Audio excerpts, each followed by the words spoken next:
This is the first step to a new part of my life.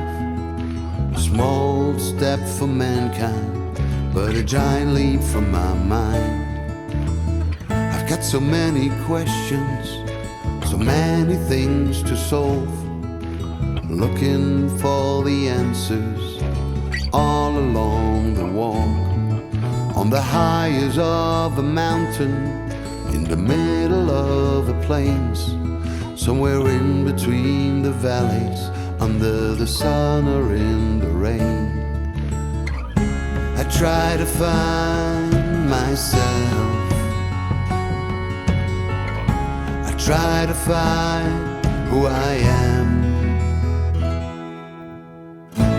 Buen camino peregrino, hope to see you on my way. Oh, we got 500 miles to go on the road to Santiago.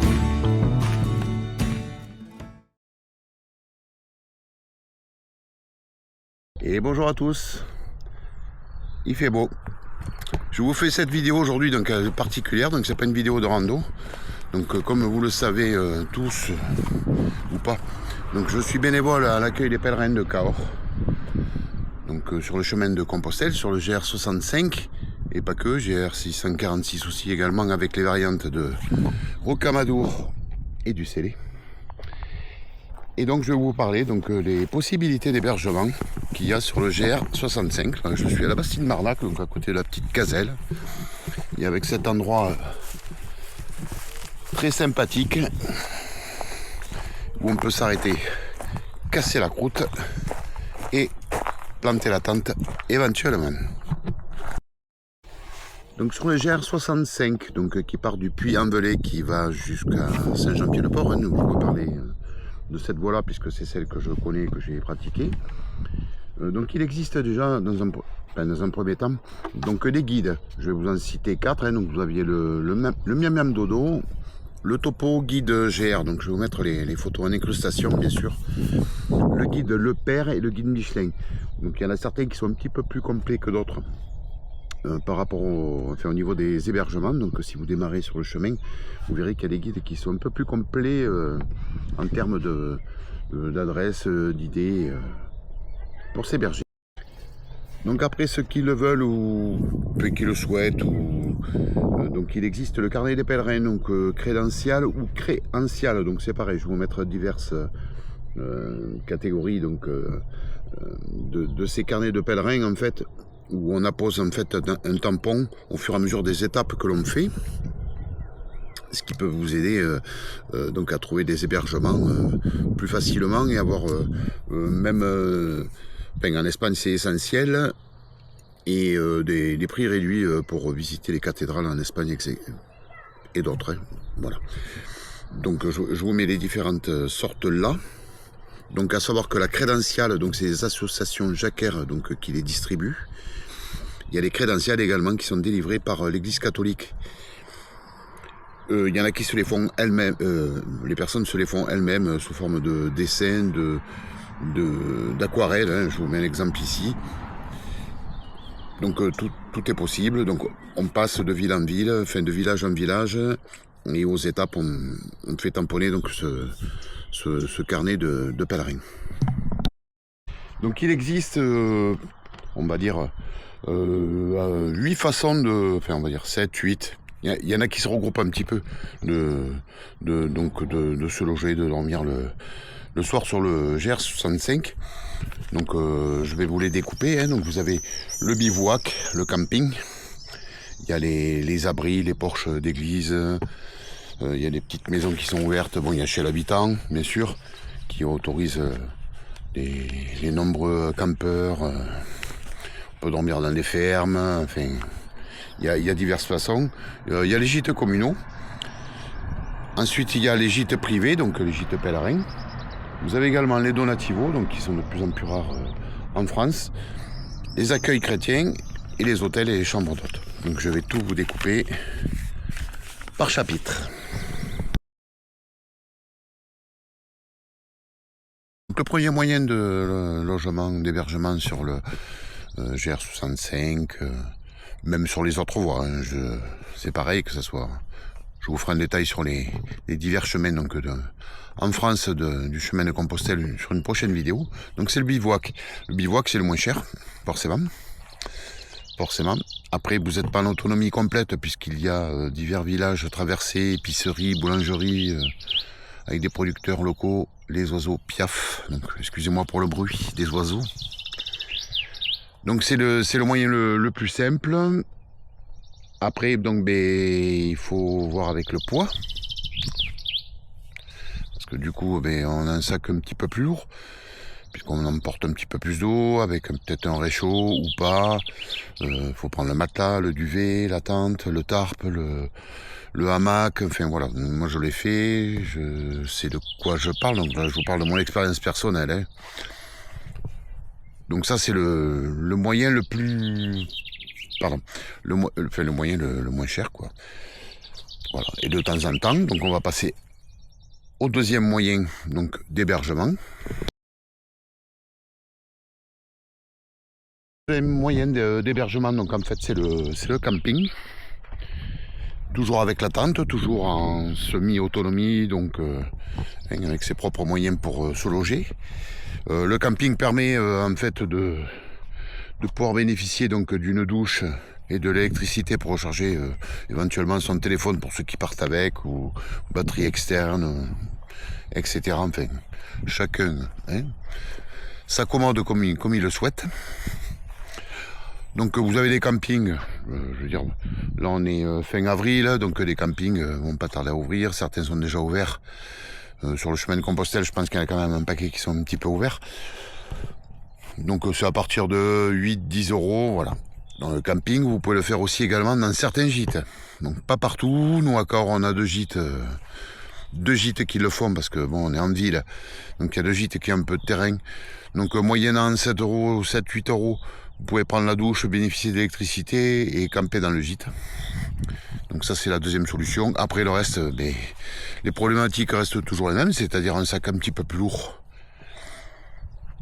Et puis voilà, tout simplement. Également, donc, comme je disais tout à l'heure, donc les refuges, les cabanes qui sont gratuites. Il y en a quelques-unes, il y a quelques endroits.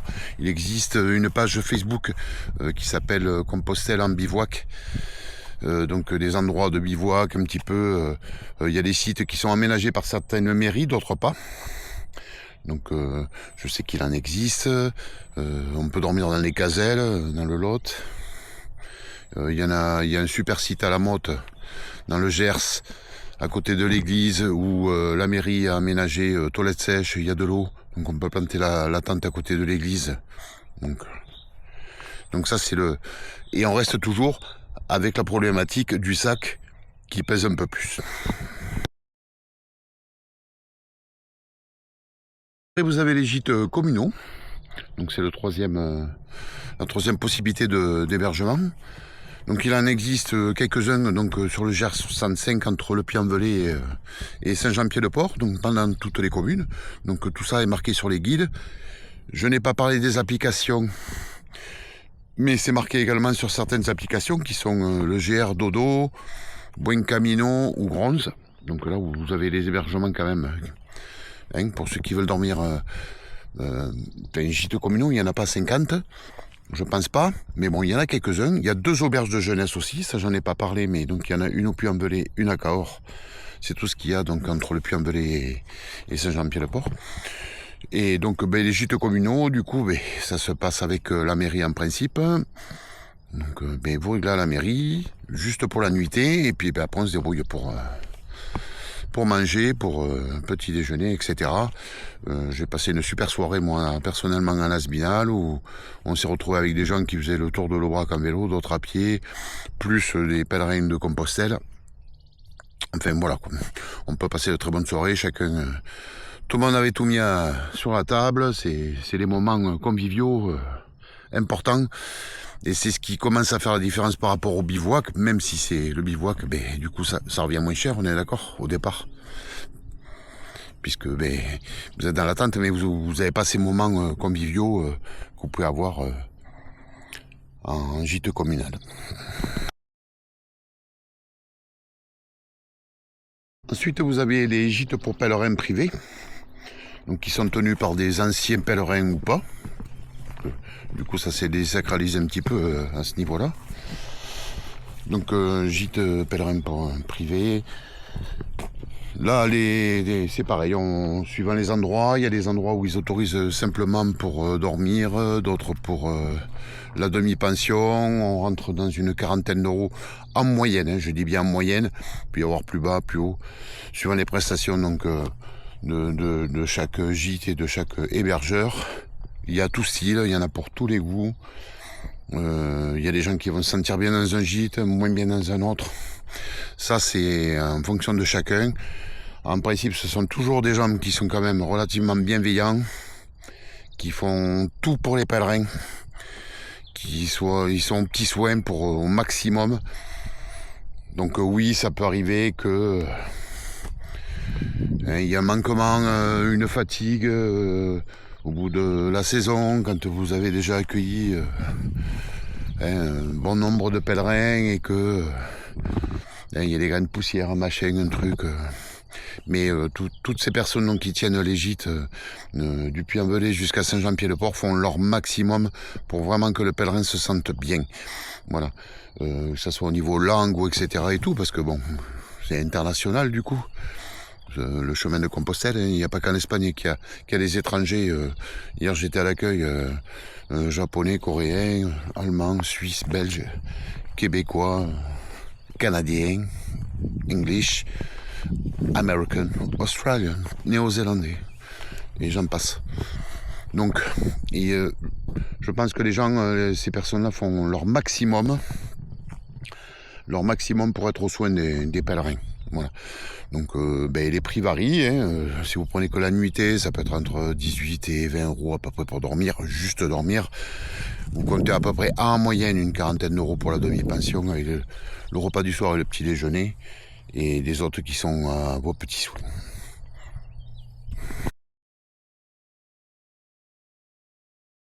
Il y a les donativos. Donc, les donativos, donc en fait, c'est des endroits où il n'y a pas de tarif. Certains font à manger, d'autres pas, donc ça dépend des endroits. Il s'avère que de plus en plus, il y en a de moins en moins, il faut le dire. Malheureusement, suite à certains comportements. Hein.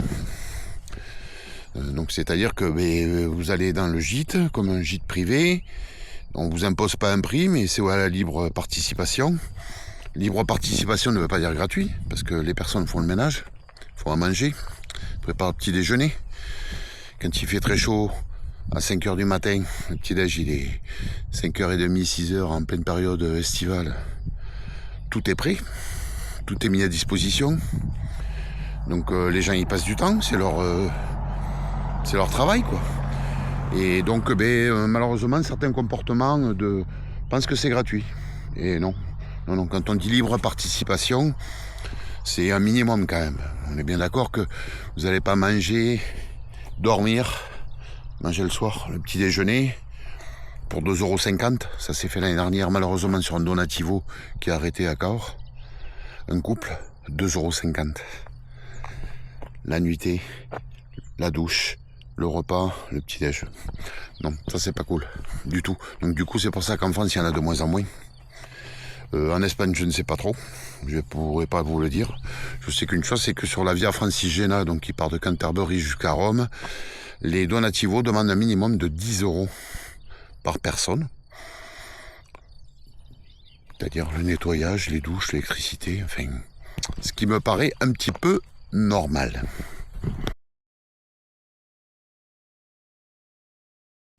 Ensuite, vous avez les accueils chrétiens. Donc, accueil chrétien, il y en a quelques-uns, donc je ne les connais pas tous du Puy-en-Velay jusqu'à Saint-Jean-Pied-de-Port.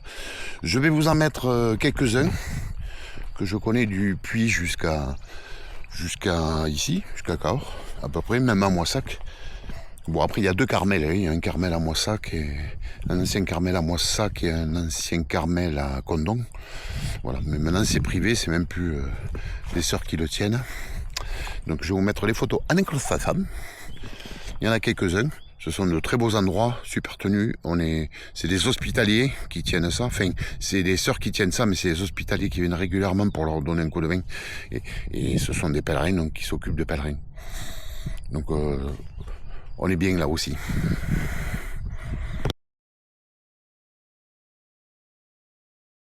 Et pour terminer, mais pour les personnes qui ont un peu plus les moyens, hein, on est d'accord. Donc il y a des hôtels et des chambres d'hôtes, il ne faut pas le négliger non plus, ça existe, ça a le mérite d'exister. Donc suivant les moyens de chacun, donc ce sont des prestations plus, piscine, etc. et tout. Donc comme tout le monde a le droit de cheminer sur le chemin de Compostelle, il n'y a pas de règles particulières, il n'y a pas de classe sociale qui a le droit ou pas le droit. Voilà. Chacun marche comme il peut, comme il veut. Je ne connais pas je connais les contours des autres voies. Celle-ci, je la connais pour l'avoir faite. Du Puy-en-Velay jusqu'à Saint-Jean-Pied-le-Port, c'est que bon, du fait qu'il y ait beaucoup plus d'hébergement, beaucoup plus de facilité, beaucoup plus de commerce, donc c'est plus facile de pouvoir faire des étapes de 15 km. La pèlerine la plus âgée que j'ai reçue, 89 ans, donc faisait porter juste sa cape de pluie, sa gourde et son sandwich, enfin, ou sa salade, peu importe. 89 ans. Le Puy-en-Velay, Saint-Jean-Pied-le-Port, 750 km environ, 15 km par jour. Donc il y a cette possibilité-là sur cette voie. Sur les autres voies, je pense qu'il y a moins d'hébergement, un peu moins d'hébergement, d'après ce que j'ai compris. Pour avoir des amis qui habitent sur les autres voies un petit peu les autres chemins de Compostelle qui partent de France pour aller vers la frontière française. Donc c'est un peu plus compliqué. Mais là, tout est possible. Donc voilà, sur ce petit sujet au niveau hébergement, si vous avez des questions, n'hésitez pas à commenter. Vous pouvez me contacter, je vous mettrai mon adresse mail en description. Voilà. Écoutez, je suis à votre écoute, il n'y a pas de souci. Je ferai d'autres vidéos, je pense, sur le chemin hors nos randonnées qu'on fait avec Odile, ou que je fais tout seul, parce que bon, elle n'est pas tout le temps là, puisqu'elle a repris le boulot, et moi je suis un peu sans travail en ce moment. Donc je suis à l'écoute, il n'y a pas de souci.